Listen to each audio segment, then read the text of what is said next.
Hello అండి, నమస్తే. Welcome to Rani food court. మన ఛానల్లో బలం బుద్ధిని పెంచి ప్రోటీన్ మాత్ర ఎక్కువగా ఉండే టేస్టీ లడ్డు రెసిపీ షేర్ చేయబోతున్నానండి.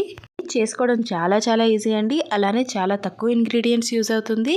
ఇంకా తక్కువ కాస్ట్లో కూడా చేసేసుకోవచ్చు. మరి ఇంకా లేట్ చేయకుండా ఈ టేస్టీ ప్రోటీన్ రిచ్ లడ్డూని ఎలా చేయాలో చూసేద్దాం రండి. గ్యాస్ పైన ఒక ప్యాన్ పెట్టుకొని వేడవనివ్వండి. వేడైన తర్వాత 1 టేబుల్ స్పూన్ వరకు నెయ్యిని యాడ్ చేసుకోండి.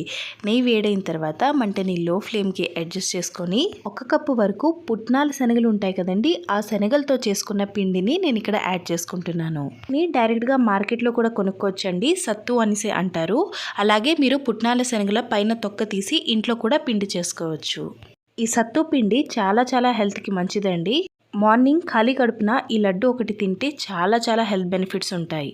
మంటని లో ఫ్లేమ్లో పెట్టుకొని ఈ పిండిని ఒక 2 నిమిషాల పాటు మంచి అరోమా వచ్చినంత వరకు ఇలా కలుపుకుంటూ వేయించుకోండి. 2 నిమిషాలు వేయించుకున్న తర్వాత మంచి అరోమా వస్తుందండి. ఈ స్టేజ్లో గ్యాస్ ఆఫ్ చేసుకొని ఈ పిండి మొత్తాన్ని ఒక బౌల్లోకి ట్రాన్స్ఫర్ చేసుకోండి. ఇలా ట్రాన్స్ఫర్ చేసుకున్న తర్వాత 1 కప్పు పిండికి ఒక అరకప్పు వరకు తురిమిన బెల్లాన్ని యాడ్ చేసుకోండి. మీరు బెల్లానికి బదులుగా పౌడర్ షుగర్ని కూడా యాడ్ చేసుకోవచ్చు. యాడ్ చేసుకున్న తర్వాత వేడి మీదే ఈ బెల్లం మొత్తం ఈ పిండిలో కలిసేటట్టుగా ఒకసారి స్పూన్తో మిక్స్ చేసుకోండి. ఇలా మొత్తాన్ని చక్కగా మిక్స్ చేసుకున్న తర్వాత 1 టీ స్పూన్ వరకు యాలకుల పొడిని యాడ్ చేసుకోండి. అలాగే వేడి చేసుకున్న ఒక 3 టేబుల్ స్పూన్ల వరకు నెయ్యిని యాడ్ చేసుకోండి. ఇప్పుడు ఇదంతా ఒకసారి బాగా మిక్స్ చేసుకొని పిండి కొంచెం గోరువెచ్చగా ఉన్నప్పుడు చేతులతో లడ్డూ షేప్ ఇవ్వండి. లడ్డూలు చుట్టుకునే ముందు చేతుల్ని కొంచెం నెయ్యితో గ్రీస్ చేసుకోండి. అప్పుడు పిండి అనేది చేతులకి అంటుకోకుండా ఉంటుంది. చూడండి, ఇలా లడ్డు షేప్ వస్తే సరిపోతుంది. ప్రొసీజర్లో సేమ్ పిండి మొత్తాన్ని చిన్న లడ్డూల కింద చుట్టుకోండి. ఎయిర్ టైట్ కంటైనర్లో పెట్టుకుంటే ఒక వారం రోజుల వరకు పాడవకుండా ఉంటాయండి. ఫ్రిడ్జ్లో కూడా పెట్టాల్సిన అవసరం లేదు. ఇవి ఎన్ని రోజులైనా ఇలానే సాఫ్ట్గా ఉంటాయి, హార్డ్గా అస్సలు అవ్వవు.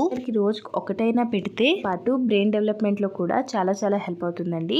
మరి ఈ రెసిపీని మీరు కూడా ఒకసారి తప్పకుండా ట్రై చేసి మీకు ఎలా కుదిరిందో కమెంట్ చేసి చెప్పండి. అలాగే ఈ వీడియో మీకు కొంచెమైనా యూస్ఫుల్గా అనిపిస్తే ప్లీజ్ వీడియోని లైక్ చేసి షేర్ చేయడం మర్చిపోద్దండి.